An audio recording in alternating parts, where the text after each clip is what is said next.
대한민국의 정치 현황을 진단한다. 정봉주의 PSI. 안녕하십니까. 안녕하세요. 네. 정치 청부 톡쇼. 대신 저희가 한 아이템만 집중적으로 파는 걸로 그렇게 바꿨습니다. 길게 얘기해봐야 대부분 들을 얘기가 없기 때문에. 네. 자, 여기 뭘 의뢰가 들어왔는지 볼까요? 황우여. 그리고 BBK 가닥. 끝이네? 준비된 것도 2개밖에 없는데, 그 중에 하나 하겠습니다. 하나. 엄청난 사건이 일어났죠. 다스로 140억을 쏴줬다. 이 기사 보도가 한겨레 단독으로 나왔는데, 한겨레 경향도 나왔습니다. 최초 보도는 단독으로 나왔습니다. 그렇죠. 그다음 후속 보도가 나왔는데, 딴 데서는. 그런데 이 사건의 의미를 잘 파악을 못 하시는 것 같아요. 네. 굉장한 사건이 벌어진 거군요, 지금. 엄청난 사건이 벌어진 거죠. 이게 BBK 사건이 이제 법적으로는 거의 정리가 돼서, 거의가 아니죠. 완벽하게 정리가 돼서 이제 사실 정권이 바뀌어도 다시 건들 수 없는 정도로 깔끔하게 법적 정리는 끝났는데, 그 법적 정리가 끝난 상황에서 사건이 다시 살아나는. 지금부터 왜 이게 사건이 다시 살아나는 발단이 되는가. 정봉주 의원이 불화를 풀어드리겠는데, 그 전에 잠깐 사전 지식으로 다스 정리 좀 하시죠. 다스가 어떤 회사인지 저희가 설명드리겠습니다. 제 구라 풀기 전에 미리 구라를 풀어보세요. 이 다스가 왜 중요하냐면 다스가 굉장히 중요한 회사입니다. 지금 BBK에서. 왜냐하면 이제 도곡동 땅 굉장히 논란이 됐었죠. 도곡동 땅을 판 돈이 이 다스라는 회사로 들어갔습니다. 그리고 이 다스에서 190억 원이 BBK로 들어갔어요. 여기까지는 팩트예요. 주장이 아니라. 그러니까 도곡동 땅의 주인이 결국은 BBK의 주인인 거예요. 사건이 그렇게 연결되는 겁니다. 또 BBK 다음에는 옵셔널 벤처스라는 게 튀어나오거든요. 옵셔널 벤처스는 뭐냐면 BBK가 변장을 하기 위해서 주가 조작을 해서 변장을 한 겁니다. 그러면서 개미들 돈을 투자를 받아서 주가 조작을 하고 횡령을 한 다음에 미국으로 김경준이 도망갔다. 사건이 그래요. 지금부터 우리가 정봉주 의원께서 설명하시는 내용은 소설입니다. 억측이죠. 팩트하고 소설하고 막 섞인 겁니다. 그 다스가 190억을 BBK에 투자했잖아요. 그렇죠. 50억을 돌려받고 140억을 못 받은 거예요. 50억은 어떻게 돌려받았냐면 그 얘기도 하셔야죠. 돈이 많이 나온 김경준이 튀기 전에 횡령한 돈을 다스에게는 50억을 돌려주고 도망을 합니다. 그래서 그때 우리가 참 친절하게 참 훌륭한 횡령범이다. 그때 그런 표현을 했죠. 횡령한 돈의 한 200~300억 정도는 이명박 측근들 이분들이 투자한 돈은 대체로 돌려주고 가요. 개미 투자자 돈은 안 돌려주고 이명박 대통령과 가까웠던 사람들, 가까웠던 분들, 그분들에게는 돈을 쫙 나눠줍니다. 나눠주고 그 중에서 너무나 훌륭한 횡령범이라고. 그렇죠. 50억은 다스. 만약에 도곡동 땅이 이명박 대통령의 거라는 억측을 하자면 말도 안 되는 억측이죠. 그런 소설을 써보자면 이명박 대통령에게는 50억을 돌려준 겁니다. 돌려주고 140원 안 돌려준 채로. 140억. 그래서 다스가 이제 김경준에게 돈을 돌려달라고 소송을 합니다. 그런데 몇 년 전 재판에서 졌어요. 8년간 이 재판을 했죠. 김경준이 이 돈을 돌려줄 이유가 없는 겁니다. 그리고 지자마자 그것도 설명해 주셔야죠. 왜 미국 법원에서는 돌려주지 않아도 된다고 생각했냐면 투자금이기 때문에 돌려줄 필요가 없다. 190억을 투자했다가 그 중에 50억 돌려주는데 140억 남았는데 그 투자금을 돌려달라고 했거든요. 다스 쪽에서는 돌려줄 이유가 없다. 돌려줄 이유가 없다. 재판을 졌어요. 다스가. 그리고 김경준이 불법적으로 재산을 모았기 때문에 스위스 계좌에 있는 300억을 미국 그 법원에서 인출 동결 명령을 내렸죠. 그렇습니다. 절대 돈을 빼지 마라. 김경준 돈은 스위스에 묶여 있었어요. 묶여 있었죠. 그 한 3년 동안 묶여 있었습니다. 그런데 작년에 다스가 불복해갖고 이제 항소를 하지 않았습니까? 다스는 1심은 졌고요. 1심은 졌죠. 그러니까 당신 돈 돌려받을 자격이 없다. 그러니까 왜 무슨 얘기냐? 우리 돈 돌려줘라. 해갖고 항소심이 진행되던 작년에 11월쯤에 다스와 김경준이 화해를 한다는 소문이 있었어요. 소를 취한다고. 소를 취한다고. 그리고 나서 이제 올해 에리카 김이 들어오고 이럴 때 이제 우리가 무슨 생각을 했냐면 에리카 김이 들어오는 것은 에리카 김에게 묶여져 있는 법적 이런 그 기소되어 있는 부분을 기소 중지되어 있었죠. 털어주고 에리카 김은 이명박 대통령은 여기에 관계없다. 라고 말해주고 면죄부를 주고 그리고 동생을 그 대가로 동생을 미국으로 송환시키는 거로 네. 이렇게 막후 합의가 이루어졌다.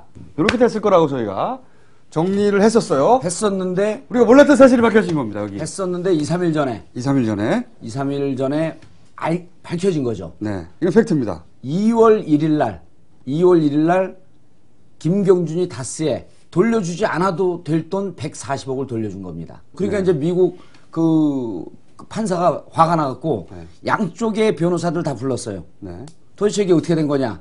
모종의 민사상의 합의가 있었냐? 그러니까 양쪽에서 다 합의가 있었다라고 하는 것을 인정을 하고 네. 다만 그 내용이 뭔지 밝히지 못하겠다. 그러니까 이게 어떻게 된 거냐면 이런 겁니다. 저희가 추정하기로는 에리카 김의 혐의 다 털어주고 동생 보내주고 그리고 이명박 대통령은 법적으로 깨끗하게 정리하고 면접으로 받고 이렇게 거래가 이루어졌을 줄 알았는데 그게 아니고 140억도 내놔. 네 동생 보내줄 테니까 140억도 내놔. 일이 이렇게 된 거예요. 그래가지고 왜냐면은 겉으로만 보면 예. 돈을 돌려줄 필요가 없다고 법원이 판정을 내렸어요. 예. 안 줘도 돼요, 그 돈은. 그런데 안 줘도 되는 돈인데 그 돈을 줬어.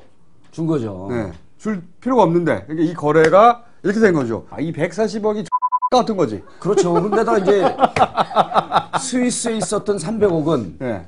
그때 당시 작년 11월 이렇게 막 막후 협상이 이루어질 때 또 다스뿐만 아니라 옵셔널 벤처스 소액 투자자들도 우리 돈 돌려주셔. 네. 371억 횡령하지 않았습니까? 소속이 두 개가 있었어요. 다스도 돌려달라.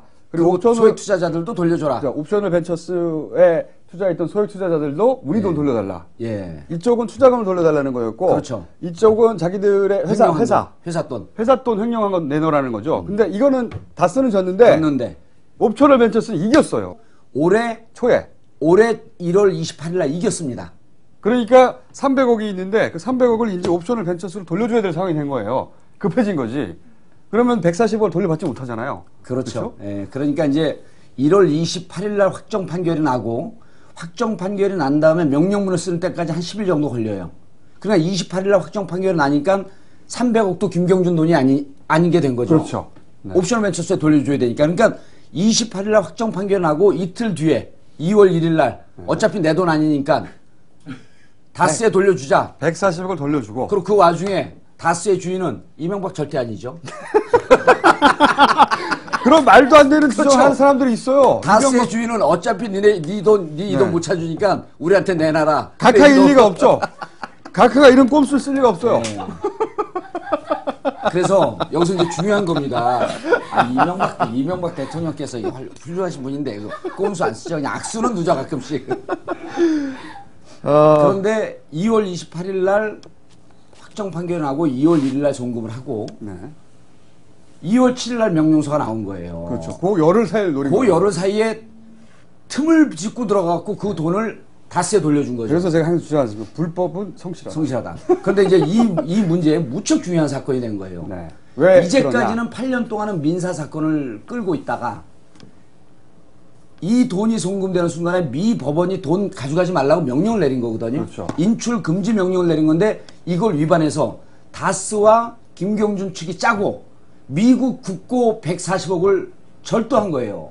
사건이 그렇게 그러니까 민사 사건에서 이제는 형사 처벌을 받을 수 있는 형사 사건으로 발전이 돼서 미국에서는 미 재판부가 이 판결문을 쓰면서 이런 판결문 내용이 나온답니다. 어떻게 감히 엄청나게 화가 난 거죠. 그리고 다스를 변론했던 변호사들은 거짓 변론으로 일관했다라고 하는 것 때문에 미 변호사 앞에 고발을 해버렸어요.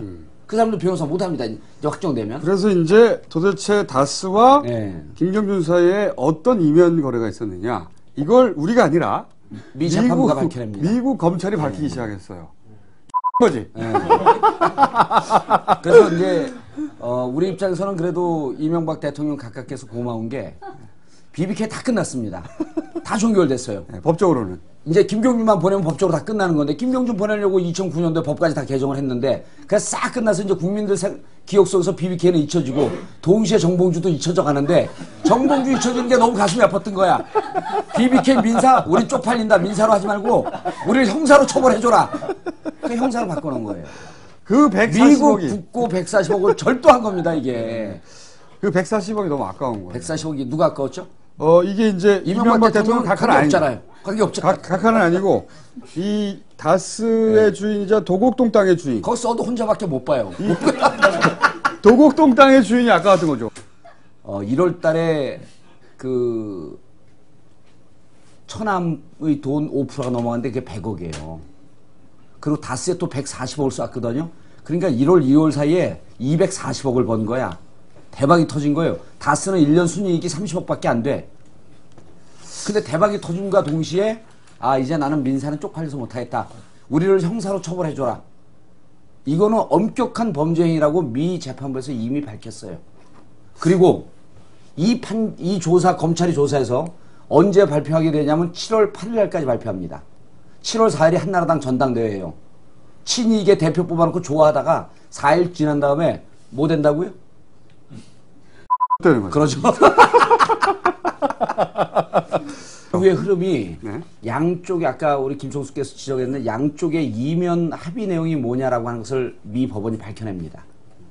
그 합의 내용이 밝혀짐과 동시에 양쪽은 형사처벌을 피할 수가 없을 정도의 위중한 사안이 된 거예요. 그리고 그 조사를 하면서 우리가 조사할 필요 없이 한국에 와서 다스 측을 신문을 합니다. 대사관 측을 통해서. 그러면은 너희가 무슨 합의가 있었고 실질적으로 그 사람들은 다스의 실소유자, 도곡동 땅의 실소유자를 밝힐 의무는 없거든요. 그런데 그 조사하는 과정 속에서 실질적으로 도곡동 땅의 주인이 각하가 아니라는 것이 다시 한번 드러나게 되지 않을까. 누군지 모르겠는데 제3자. 예. 사실 이 140억 그것만 포기했으면 그렇죠. 완전히 끝나는 거예요. 140억 포기했으면 끝나는 거예요. 근데 그 돈 140억 때문에 너무 아까운 거야. 스스로를 형사사건으로 끌고 간 거예요. 이 욕심이 저는 나중에 예. 파멸을 부를 것이다. 참 반가운 사건이 되었다. 이 기사가 나왔는데 사람들이 이 기사에 대해서 잘 이해를 못 하더라고요. 어제 그저께 우리 기사를 보고요. 밤에 잠을 못 잤어요. 좋아서. 야, 이거 그러니까 우리 옛날 운동권 시절에 부르던 노래 있잖아요. 마른 잎 다시 살아나. 완전히 죽은 불씨를 살려낸 거예요. 자기 욕심 때문에. 자기 욕심 때문에. 이 자기가 누구냐? 예. 제3자가 누굴지는 앞으로 저희가 계속해서 밝혀나가도록 하고 140억이 다스에 흘러간 진정한 뜻은 이제부터 얘기가 시작이 되는 겁니다. 네. 오늘은 여기까지 하겠습니다. 예. 네. 140억의 주인을 찾아라. 예. 앞으로 계속 저희가 추적해 가겠습니다. 지금까지 정봉주 전 의원이었습니다. 17대 의원이었습니다. 감사합니다. 예, 감사합니다.